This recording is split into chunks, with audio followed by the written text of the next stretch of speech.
So in case you haven't heard, the Supreme Court recently ruled that race in the form of affirmative action can no longer be a factor considered in college admissions.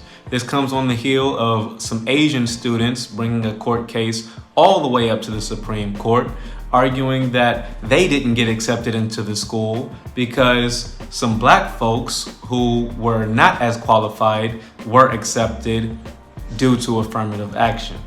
Now, although there has been some panic in the mainstream media, on the grassroots, a lot of foundational Black Americans are low-key celebrating. From our perspective, this affirmative action has been largely a wash, as all minority groups, including white women, seem to be the biggest benefactors of affirmative action.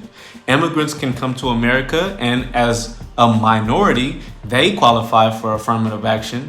So affirmative action, which was supposed to be a form of reparations meant for us foundational Black Americans, has largely been watered down and doled out to everybody, including, as I said before, white women, as well as LGBT identifying folks. Right now, foundational Black Americans are pushing for legitimate reparations. These are specific tangibles aimed and targeted only and exclusively to those whose lineage is tied to the foundation of this country.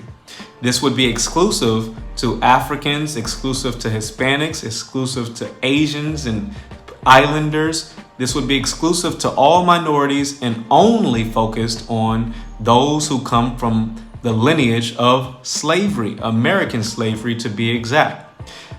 The overturning of affirmative action, which was obviously, according to the Supreme Court, a racially based Lift All Boats program, the overturning of this actually strengthens our case as foundational Black Americans that we do not want a racially based program. Instead, we want specific tangibles given to our lineage for the harms, the specific harms that we have suffered here in this country.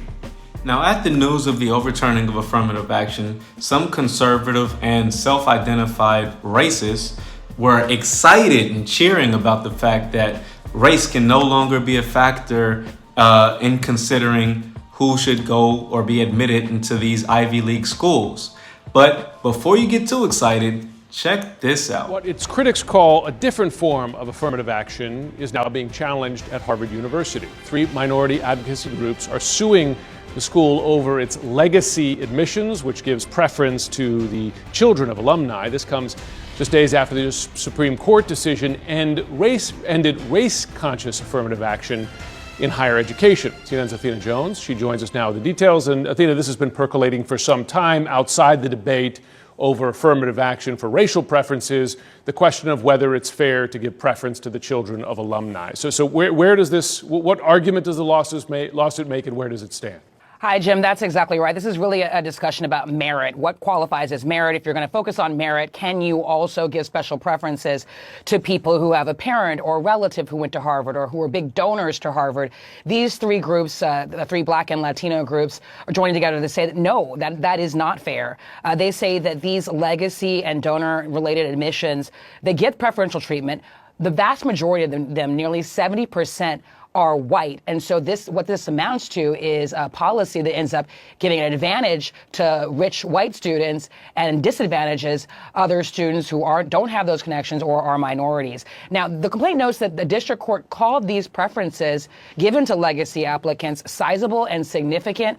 And the complaint really goes to great lengths to spell all this out by providing a lot of data using admissions numbers. And so let's look at some of that. They found that for the class of 2026, just under 2,000 applicants gained admission out of an applicant pool of more than 61,000. But look at that admission rate. 3.24% is minuscule. But it's very, very different if you are related to someone who has donated to Harvard or if you have a parent or relative who went. For donors, those applicants were 7 times more likely to be admitted with an admissions rate of 42%. if you have a parent or relative who went to Harvard, you were 6 times more likely than an ordinary student to be admitted, for an acceptance rate of 33%. And so this complaint argues that this is just not fair. They want the U.S. Department of Education to call on Harvard to stop doing this, to call this practice discriminatory.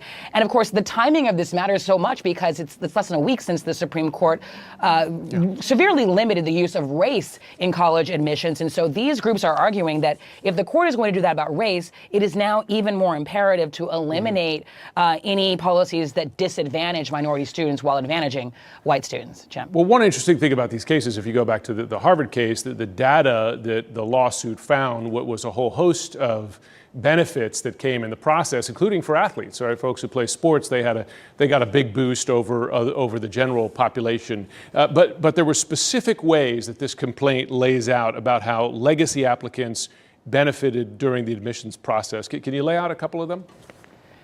Sure, and this is so interesting. You're right. Athletes, people who have athletic skills, they also get a special leg up. But when it comes to legacy and donor applicants, they get all kinds of what the university calls tip factors that get weighed into their application. So for instance, if you are related to a donor, you could end up on the dean's interest list, which includes ratings for how important the donor is to Harvard.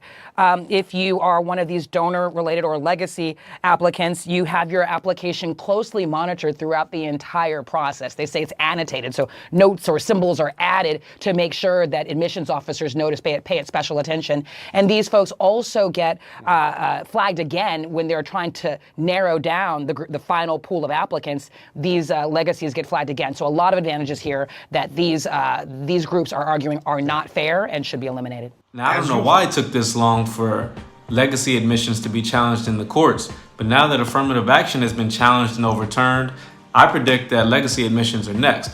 There's no way that the courts are going to find this to be a valid practice. There's clearly racial implications here because up until the 20th century, black folks weren't even allowed to go to Harvard.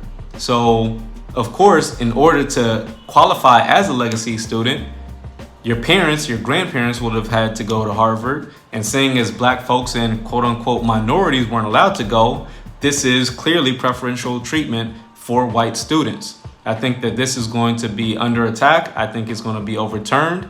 And I would be surprised if, in the long run, white students weren't affected more so from the overturning of legacy admissions than black folks are affected by the overturning of affirmative action. But hey, that's just my prediction. Moral of the story, all things work for the good of those who serve the Lord.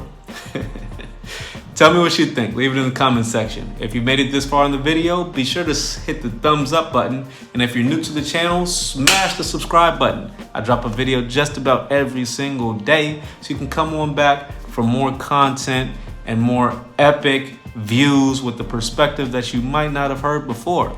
Hit the smash button, hit the subscribe button, and come on back. Peace. So you made it all the way to the end of the video, but you haven't hit the like button yet. Come on now. You're cheating me, you're cheating yourself. Go ahead, hit the like button.